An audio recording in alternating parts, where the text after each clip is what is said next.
This week, Mark redirects the crew onto a 1969 Super Bee, whose owner is eager for its delivery. And work doesn't stop on our 1970 Cuda or our 1971 Cuda convertible.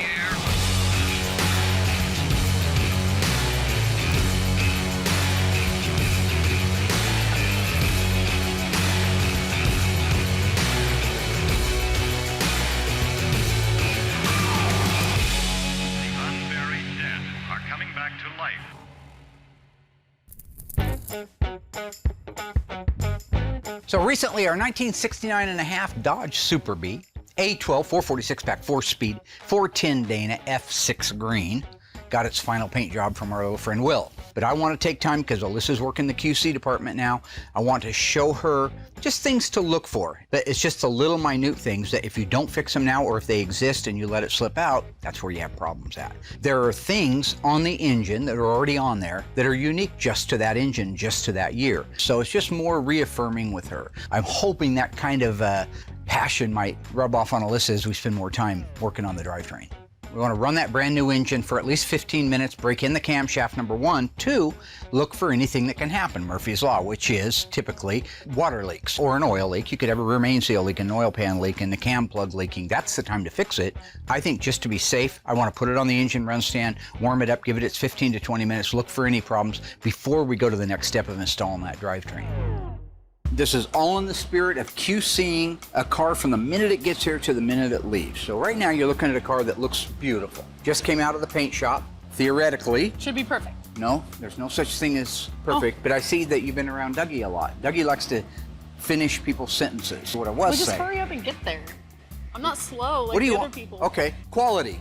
Cut, roll credits. Well, no. See, there's something in between there. There's Yeah. something in between there. That's what I'm trying to teach you. You do this thing, though, where you slow down when you think people are dumb. That's where I think we're, yeah. Okay, so what do you think the point of this QC lesson is? It sounds like you already know, so I'd just like to know what your interpretation of it is. So I'm guessing that we're gonna go around and we're gonna check gaps. We're gonna check to make sure each panel is the same color. And I have no doubts that all that will be, so. Oh, well, then we don't even need to look at it. Well, no, we still need to look at it, look at what has happened. See, you and your brother Will both have that same problem. You guys just assume that everybody's blind and won't see anything. Well, from now on, we're seeing everything. Okay, Alyssa asked me to round up the 446 pack engine for a Super Bee. It took me a while to find it. It's been stored away for a while. She asked me to put it on the run stand, fire it up, make sure it's ready to go in the car. So let's crank her over a little bit and see if she's gonna fire it all. I think we have everything taken care of. So at this point, I'm really hopeful. Okay, let's try it. So switch on and starter. Here we go.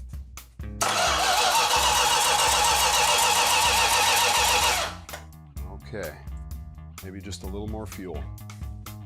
All right.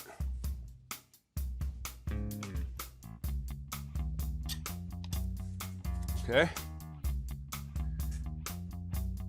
Cross your fingers.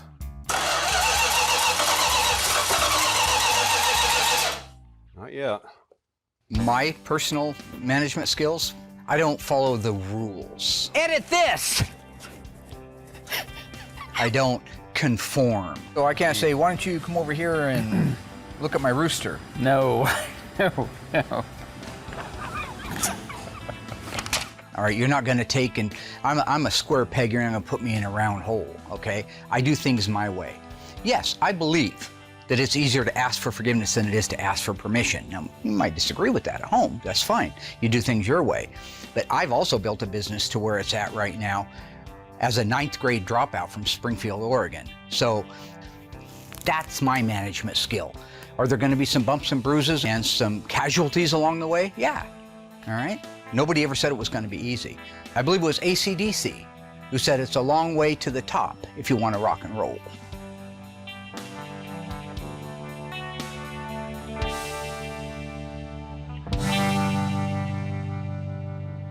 So the purpose of this is I don't want my assembly tech to start putting side markers, Willoughby moldings, body side moldings, door handles, windows, glass, engine, transmission, front bumpers, rear bumpers, tail lights, grills. I don't want the car put together when I can stand right here and decide if it needs to be repainted or fixed or more cutting and buffing. When it's on one of these whirly jig rotisseries, it means it probably has a sag in the middle. Very slight one. We know what it is. We compensate for it when we do our panels. But right now, if you look and you see here, they're a little bit wider on this gap and a little narrower up here. The same thing here. A little wider, a little narrower. When this car goes down onto its suspension, that opens back up and you'll have symmetrical gaps. You won't see it much on dark colored cars. You won't see it at all on a solid car.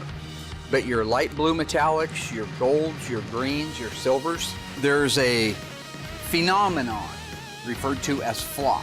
Okay. What it means is, if Will painted this car in one sweeping motion, he walked all the way down the side, all the way back, all the way down, all the way back doing his coverage. Or if he sprayed this panel, he has to kick some of that paint onto this panel.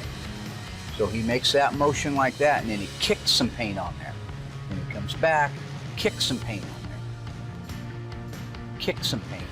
Then, when he's painting this panel, it's the reverse. He starts way back here, focuses on it, kicks the paint. Sprays it that direction, starts focusing through here, kicks it back. Same thing on the quarter panel. When he starts to spray this quarter, he's down here, he makes a pass, kicks it onto that door, sprays it all the way up into here, and then focuses.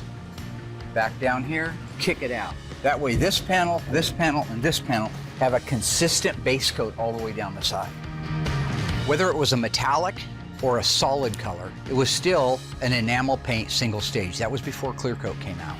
So if you look at an original factory, like a Plum Crazy that's a metallic color, you'll see what they call mottling, M-O-T-T, mottled. And it's where the metals have kind of flown together out of the pattern, and so it has almost a zebra stripe look. It's subtle, and they did a lot better job at it back in those days than we would do today if we had to be forced to spray a single stage metallic. Today we have the benefit of base coat, clear coat paint. So ours is a PPG paint system. When you spray that base coat on that F6 green car out there, it's as flat as a pancake. It is dull, there is no shine to it. It doesn't have the ability to withstand the sunshine. If you pulled that car outside in June, by July it'd be all off of the car. You have to top coat the base coat. So yeah, that's why our paint jobs tend to look about 1,000 times better than the factory ones. They're more consistent, they hold up better, and they have a better shine.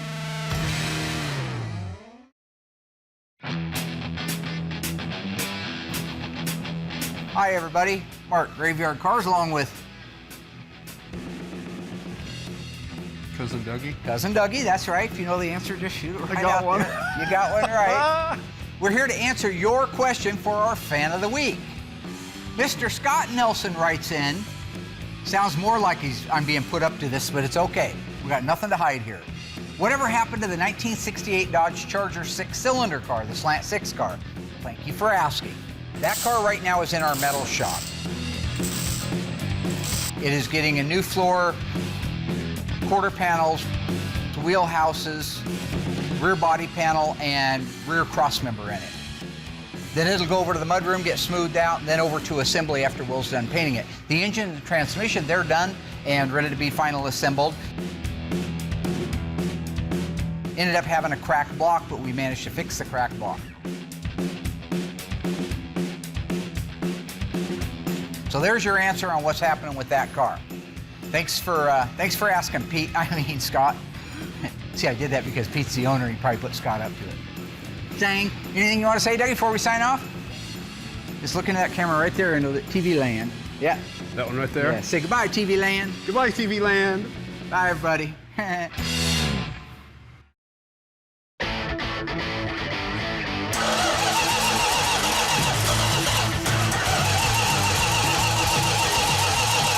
Nope. At one point, I was getting a little concerned because it was not firing at all. And it's like, why is it not firing? Everything's set up, everything's going. Had plenty of fuel. I know it had spark, but it wouldn't fire. First thing that happened is we found out we had two different size fuel lines, one from the engine to the remote fuel tank. So when we initially tried to start cranking the engine over, we had a nice fuel leak. So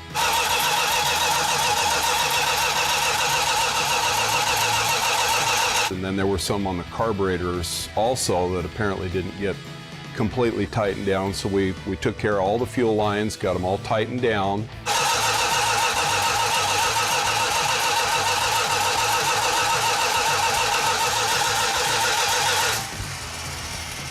Just kept cranking on it, and eventually it leaned out and fired right up and ran good. Come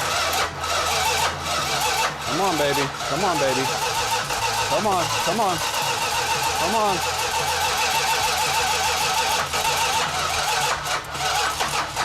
Come on.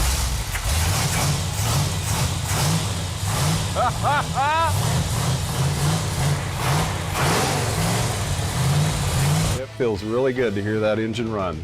Yeah, feels good. That engine sounds so good. 446 packs are an awesome engine.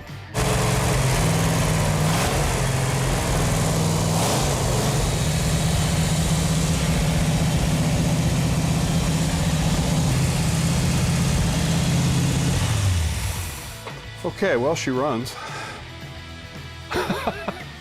Runs good, too.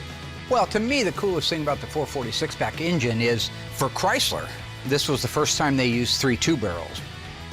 General Motors had done it in their Corvettes. Ford had done it a little bit earlier, too, but this was the first time Chrysler had done it. And they used Nadelbrock aluminum intake in '69. Actually, some of those intakes were still used in '70 as a rolling change because they were supposed to go to a cast iron manifold made by Chrysler. But you'll see early cars, early 446 pack cars in '70 still had the aluminum intake, so there's a little trivia for you. 3 two-barrel Holleys, 1,350 CFM. You've got a 500 CFM outboard at the front, 500 CFM cubic feet per minute at the back, and it runs around town on 350. So when you pull that throttle open and that vacuum drops and those secondaries pound open, 1,350 CFM. That's more than the 426 Hemi had with its dual 4s. It's like Niagara Falls under the hood. How is that not just cool?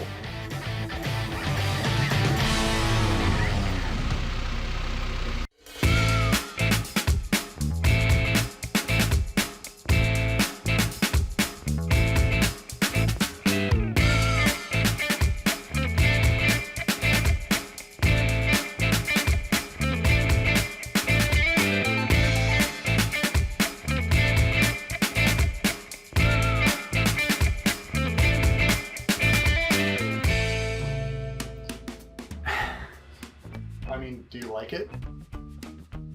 I appreciate your work. That's the important part. What episode is this going in? I have no clue. Mark's gonna make us put it somewhere, so I don't know, maybe we'll put it in this one. So, is that a roll of quarters, or are you just happy to see me? Hey, Rodder, what you doing, dog? You asked me to come down here. I want to do the, and I've been planning. Don't do it. Don't do Don't what? do the thing where you say I can't do it. My cousin Vinny, you like it, right? I love it. You know the scene at the end Of course. with Marissa Tomei, Yep, right? yep, I yep. want to reenact that scene. He wants to recreate large portions, or possibly the whole movie, I can't really tell, of My Cousin Vinny. That's what happens when you give free reign to the Icemans. Yeah, free reign. Vanilla ice, ice tray, ice biscuit, ice shavings. Are we- So, I DL's expect the that. director of the show, Couldn't care less about and DL. he's not going to be a big fan of this. He's not a fan of anything. Have you seen him walk around here? He's as excited as a blind man at a strip club, okay? I have no interest in anything he wants or doesn't want or anything else, okay? Right, I okay. am the Iceman. I am the Iceman. Cuckoo, choo. That's the Walrus. The Beatles, That's whatever. not the I just Ice rewrote it, Man. okay? Imagine there's no DL. It's easy if you try. That was a John Lennon thing. That was after the Beatles. Terrible song.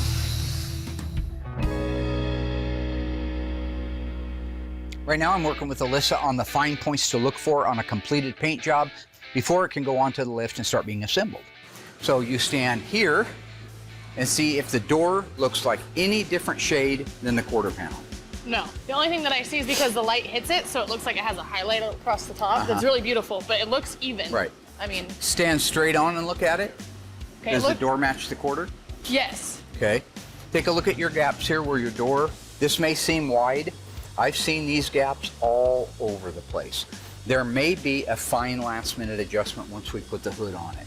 But this right now looks great. You'll see those bolts aren't painted and they're not completely tight yet.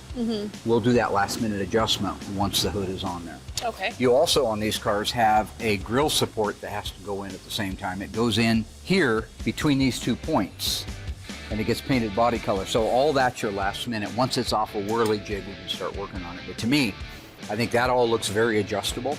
Okay. Now I have a question. For who? For you, where are Okay. the hood hinges on this one? Or They the should hood- have the hood hinges in place, right? Yeah, why don't they have hood? I don't know why they wouldn't have the hood hinges in place if we're gonna paint it like that, because it's gotta be adjusted and painted at the same time. Or the hood hinge. They're not body color, right? Yeah, they are. Oh, Yeah. God. Great. So they should be back there painted in theory? Yeah. Well, yes and no. This being a 69.5 A12 Super Oh, B God. has a fiberglass liftoff hood that doesn't use hood hinges. It just sits on these 4 hood pins. Okay, Dad. Education. So we are ready to install the drivetrain, which is completely built out and detailed.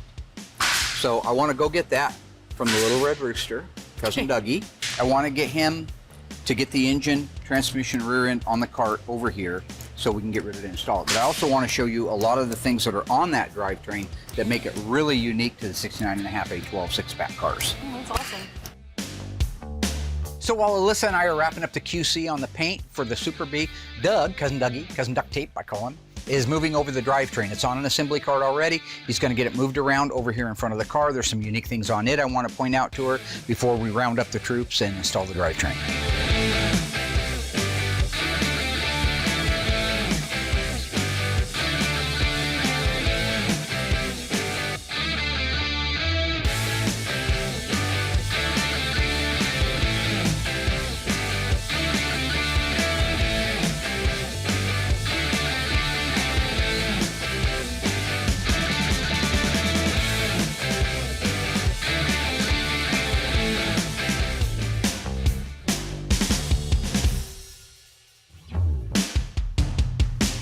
So on the 69.5 cars, they made 826 of them exactly like this. That means 446 pack. The 5th digit of the VIN is an M. Now you did your research on the A12 car, so what's the M stand for? You did I forgot the research. that one. Oh, okay, you forgot that one. That's That one. modified, yeah. Special order 440. What else? Special package. No, that's not what the M means. It's more special. money. M for money. Not in this case. No. Tell me more about the A12. What else is So- included in an A12 car? It's a package. So it all comes down to the broadcast or the VIN sheet, right? So it's gonna have options on there that are different than the other car. And those options are, This is the part I've been waiting for. All the rest sounds like legal speak. What are you guaranteed with an A12 car that you wouldn't get with a regular 446 pack. 446 pack, that's right, that's right. That you get the big engine. And the brake horsepower rating on the 446 pack is? Does anybody even really know that? Well, I do. It's 390. Oh, Well, that's a good start. You did good. Now, what else is guaranteed part of the 69.5 A12 Super B package? the lift-off fiberglass hood. Yes, that's true. That makes it pretty cool. That's good. Yes, absolutely. And what, probably a badass stripe of some kind. Yeah, badass stripe, right. Probably some pretty paint. Okay, Okay. you didn't do your research, did you? I did. Somehow I knew you wouldn't. Well, Why Dad. don't you do everybody a favor here? I don't see so well. Go ahead and read that You highlighted don't stuff right so there. well, you got glasses on. Go ahead and read that highlighted stuff. Why do you have those? You read Are that, those prescription? and I'm going to point to the pieces on the engine. So A12 69 engine conversion package 440. Engine conversion package 440. This is what this is. 3 2-barrel carb. 3 2-barrel carburetors right here, folks. In those trays. How many CFM on those 3 carburetors? 383. Yeah, Something like that. 1,350. 500 outboards, 350 center. See, that's what's wrong. See, my generation, we have Google. Yeah. I don't well, really have to That's keep it why all your up here. generation are idiots. Okay, good talk. Hit me So, with something else. HD 11-inch drum brakes. Heavy duty 11-inch drum brakes right here, right here. A833. Is that how you say that? 833 Hemi 4-speed transmission. This is your VIN number here that tells you it's a real live numbers matching transmission. What is the vehicle identification number? The last 8 characters. 9A284123. That's the only one they put there. And what assembly plant is represented by the letter A? Amtrak? Michigan? Hamtramck. Yeah. No, but that was a good guess. What else? See? Oh, well, that's my only guess. Not Can I good. get the answer Because that's now? the only plant you can think of, right? Yeah. Okay. Lynch Road. Okay. All A12 cars were built at Lynch Road, so all A12 cars will have the A as the assembly plant. Okay.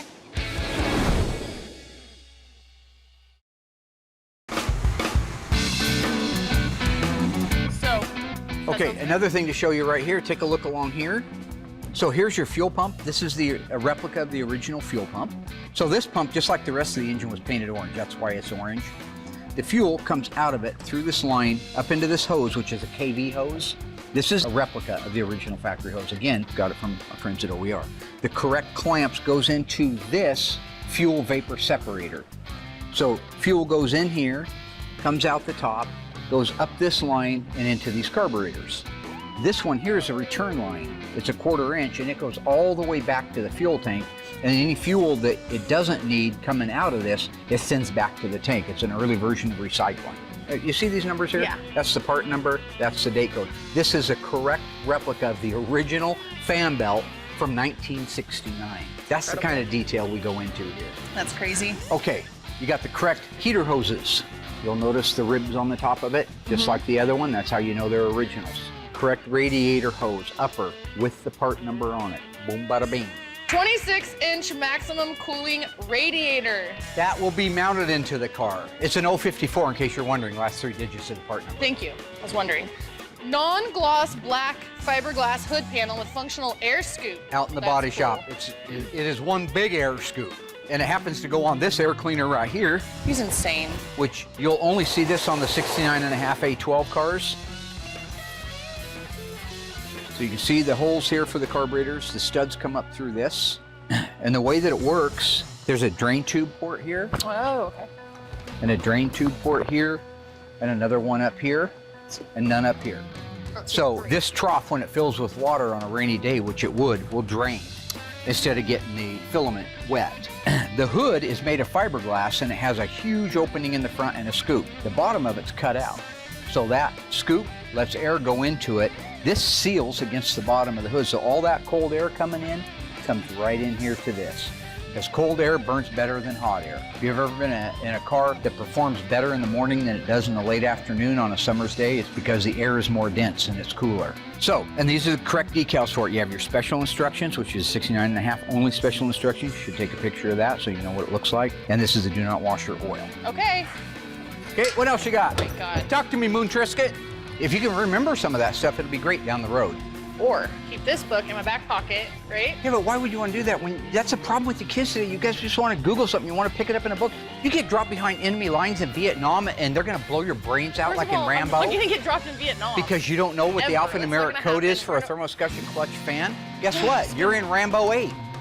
Okay, Dad.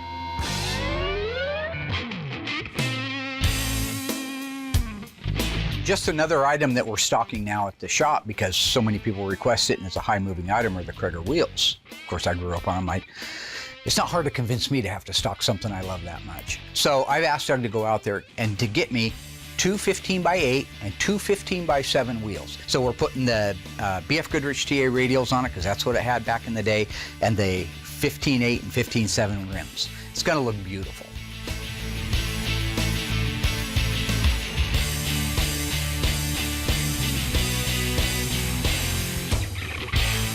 We have our second skin, which is a sound, heat, and vibration dampener. A lot of these cars, I mean, from the factory they didn't come with this type of stuff, but this customer elected to have this in the car, so, all right, so I'm just gonna go ahead and start laying this stuff in. I might go up here a little bit, not too far though. Get all the contours. So what I'll probably do is overlap these just slightly. I don't want a big gap in between. Then when you get to a spot like this where your seat track goes through the floor, just mark where your hole is. Use a screwdriver or something, poke it through. And then when you got these little contours right here, what I like to do is just take my razor blade, cut it, lay that over. Usually what I do is after I get all this stuff laid down, I find out where my body plugs are, and I'll just cut right around those so I'm still able to access those. It's not super tricky to do. It can be time consuming, but I've done a few of the cars, so you kind of get the hang of it each time. One thing that I do like about this stuff compared to some of the other brands out there is you don't got that super shiny, in-your-face logos on the front. The logo on this is ghosted in. It's super subtle, and it looks really cool.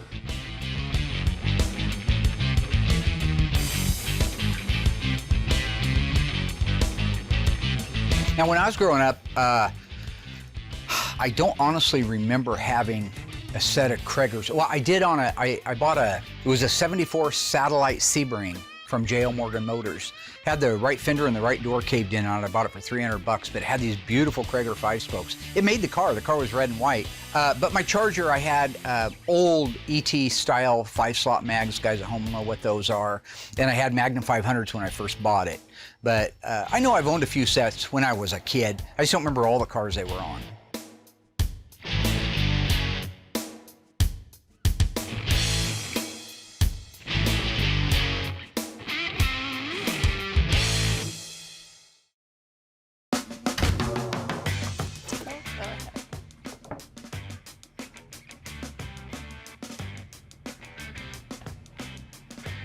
Dude, what the f? There is no reason for any of this. The broom goes right there, you know? It's just like, why is this part out? Like, they take it all the way back up here, but they can't put it in the bin that it's supposed to be in. Trash everywhere, like, so they're like children. Hey, dude. Hey, buddy, what's up? So I got a new project from Mark. Oh, God. So I guess DL sort of wears his emotions on his sleeves. And so he wants to do the scene like the Marissa Tomei thing, where we go to like shoot in the courthouse, and he was not pleased Not liking this. when I told him about this. What does this have to do with Mopar and the show? Well, I think he's gonna rewrite the speech so that it's Mopar oriented. His primary concerns were the fact that it has absolutely nothing to do with Mopar. And honestly, it's just a time thing. I don't know, think about it, it's a challenge, right? I mean, you direct movies, you know, it's kind of your wheelhouse. It's something fun to do. Why are you trying to get me on board with this? I'm not doing it. I gotta do color and sound. Well, yeah, he kind of wants you to be the director for this because it's kind of, you know, and Mark wants to put these things at the top of the show. We have this whole concept called bailout rate, you know? Like if somebody tunes in to watch a show about cars and they're watching this recreated scene of My Cousin Ben, I mean, they're just gonna change the channel. Yeah, so I'm glad that I had to talk with DL, and he's got a plan, and that's good. I'm guessing it's gonna be kind of like I mentioned, pushing this back at least one more episode. And what the heck is this? Do not touch ever. What gorilla got in and tore those? Humans don't open boxes like this.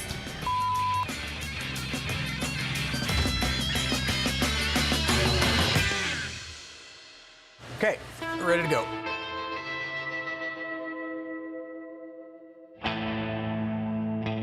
Okay, so look, I admit that right now my management skills are not exactly glowing in the dark. We're getting in trouble on these 3 cars, so I'll have to make some kind of changes. And I need to. That's okay.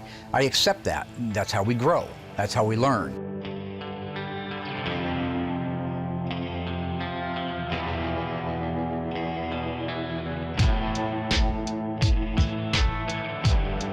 Tighten everything down? Yeah. All right, head on up.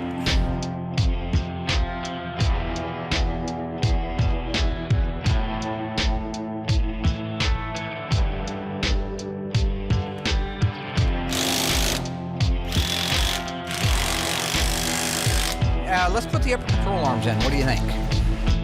If you watch through any of the Rocky series, you know, Rocky, he was a ham and egg fighter in the original one, right? That's what he called himself. And he hit his left hand, but he hit hard and he's all that, and he had a lot of heart. All right, so how this works is if you want to set the upper control arm alignment when you're down at the alignment shop, you're going to set the caster and the camber, and the way you're going to do that, you're going to put a wrench on this right here. And when you move it, watch this control arm. See that control arm going in and out? That's how you set the alignment. The back one does the exact same thing. They needed to dial those skills in. They dialed them in by the end of 2, because that's when he took Apollo Creed out. Then he got all messed up with his trainer dying, Mickey. He died. He said they had more to do, but Mickey was dead. And then he had to get in the ring, and he fought Clubber Lang, but he didn't have the heart, and Clubber Lang knocked him out. And then he said, go for it. And then he won, and then he fought that Russian guy. And then Tommy Gunn stabbed him in the back. So I don't know.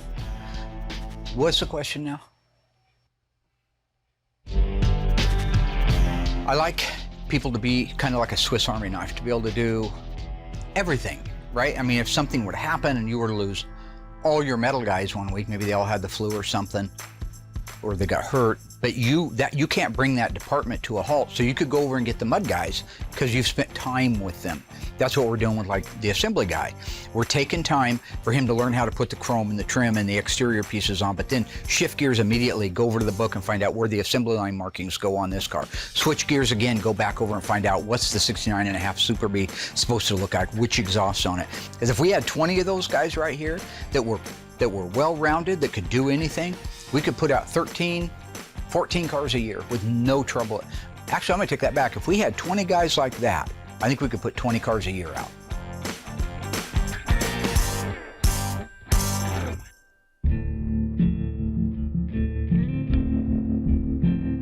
There's people a lot more organized than I am. They write things down when I should write them down. So I think I'm lacking in that area. It's never been something for me. I wasn't a study guy in school. I didn't like to study. I don't like to sit there and write out everything that I'm going to be doing for the next week. So I think that that exposes me to the situation we're in now, where not only are we way behind, but I don't even have good answers for people. I mean, I know what the answer is. We've got too much work and not enough employees. But how do you put that into words for a customer who's been waiting 2 or 3 years for a car?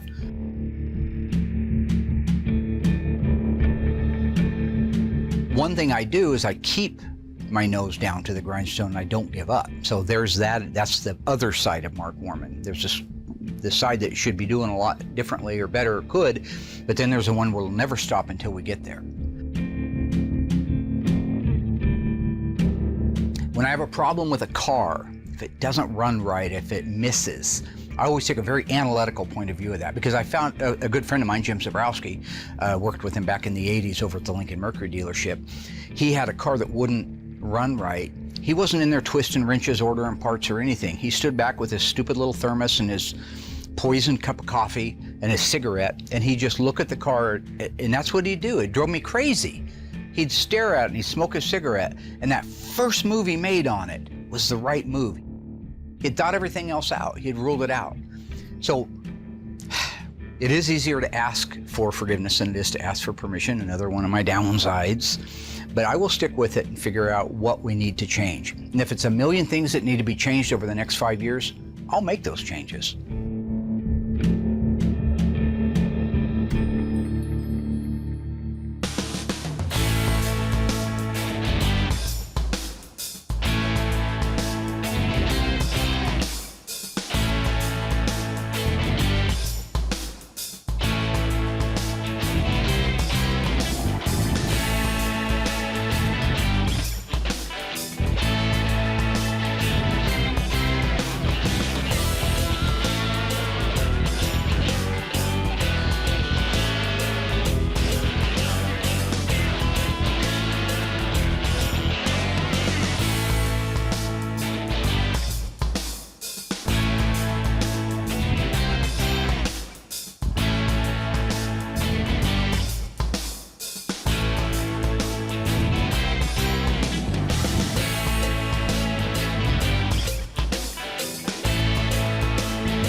Hello folks, Mark Worman again here with Cud and Dougie. Right, Cud and Dougie? Uh-huh. Scott Gray has written in and would like to know what grit sandpaper we use for blocking. 400. Now, Oh, that's not bad. That's the final sand before paint. That's okay, you're doing fine. Doug's just here because he's handsome and he has a full head of hair unlike me. So it depends what you're blocking out. If you're doing body work, we finish all of our body work in 80 grit.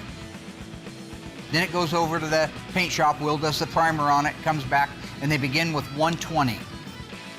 Then they'll usually get to a point where they broke through all the primer and down to the mud. Then they'll move out, re-primer it, come back with 220, then 320, then 400, then it's ready to paint.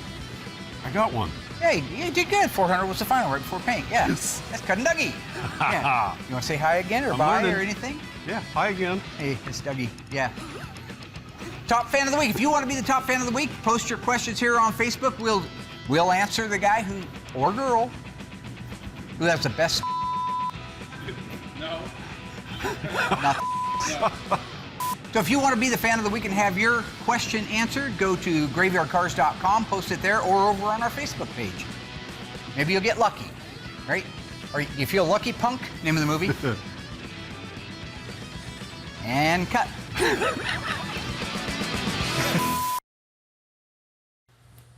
So if you would like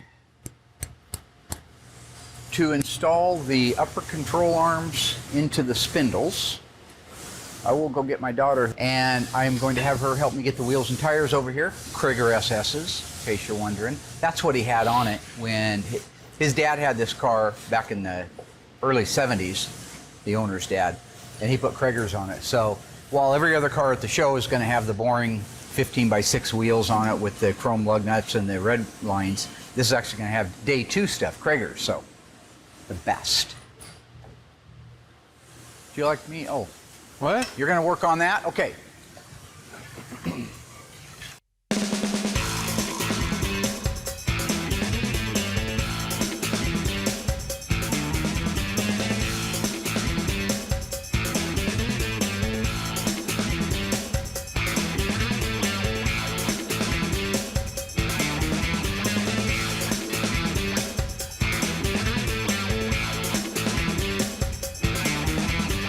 Okay, so we're ready to put these on. He's got to do the upper control arms in the front. Good, good, good, good. Excellent, excellent. It's really impressive. They're a little tricky. Okay, great. Now once it gets there, it's safe. Okay. So this is where it gets a little trickier. You see this stud, this lug stud, and it's touching against the chrome right there. So what I have to do is I have to pick the tire up and center it while that lug nut gets started. So try to get that bottom one there. Doing on pretty easy so far. Yep, that's good. About there? Yeah.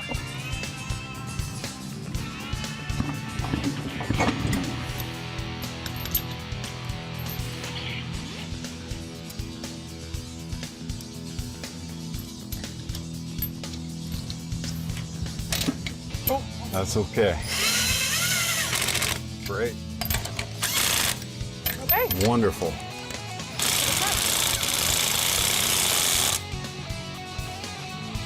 Ready? Yep.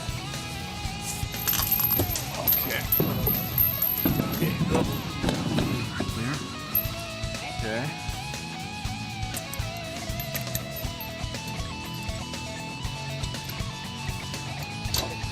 Repeat procedure, huh? Yeah. Yep. Right there. You don't want to go far. See how the washer hangs down? Yeah, it makes it. You don't have to line it. If I had a ratchet. Nice work. But it's okay. It's not quite lined up.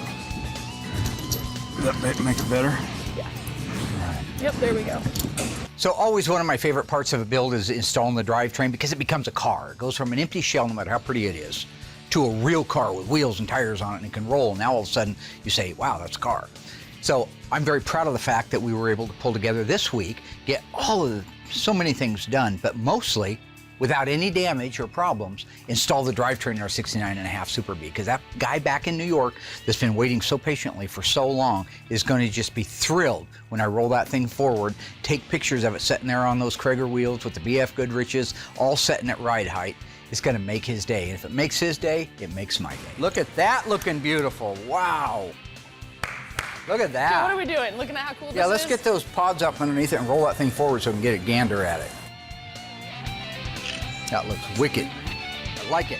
Good job, guys. That's nice work.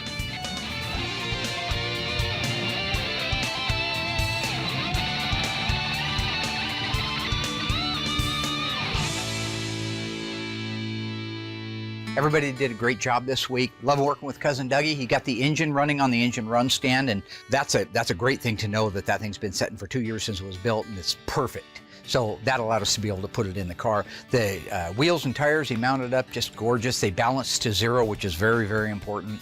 Justin did really well on the Tribute Cuda. He got the sound deadener pads on the floor of it. I almost recommend that anymore to anything, especially a Tribute car, because it's not gonna hurt the value of it, and at the same time, it really makes it a better ride. So that looks great.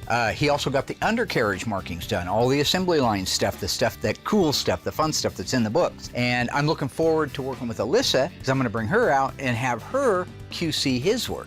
Let her try the old management hat on. Also, Justin got the exterior trim and ornamentation done on our 71 Cuda convertible. That thing's starting to look beautiful. And the proudest moment for me is the fact that I was able to spend time with Alyssa, recognize that she was more passionate this time and more inquisitive this time than she's been in the past. She learned all about how a 446 pack works and what pieces make it unique.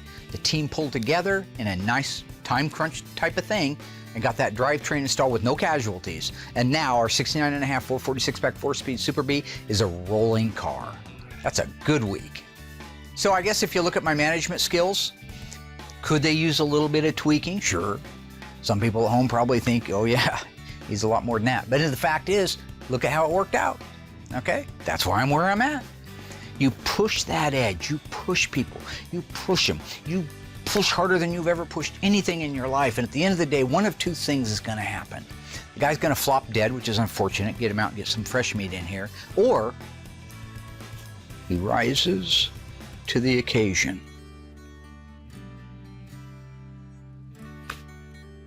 So, words of wisdom.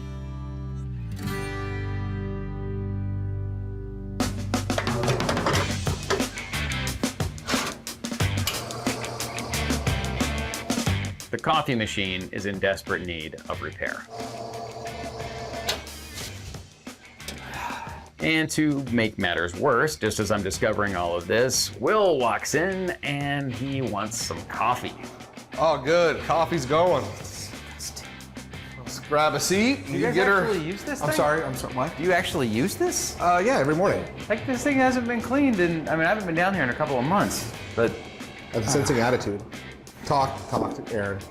Talk to me. Open up. Mark wants me to do some ridiculous My Cousin Vinny thing, which I have to try to talk DL into doing, and DL doesn't want to do it because it's ridiculous. Well, you know how DL is. Once his mind's made up. Mark's a little bit like that too. Yeah. Just, you know, slightly. You just gotta know how to handle money. But what if I want him to not do something? So if he says, okay, Monday we're shooting this My Cousin Vinny scene. Cool. Just say, okay, pacify him. No problem. In your head, you have to know when you come into work on Monday, you have to misdirect him. It's like David Copperfield. And then it gets him going in a completely opposite direction. And then before you know it, it's the end of the day and you didn't shoot it. I don't often get advice from Will, so I don't really have anything to compare it to, but yeah, he's pretty insightful. You gave me an idea. I know. Misdirection. Right. So is the coffee good to go? No, you're deep in it's thought. Still broken. What really stuck with me though is this idea of how to manage Mark through misdirection. I understand. You have a big job.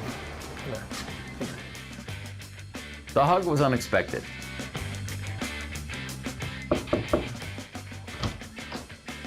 Hey, I have a new project for you. Pumpkin seeds?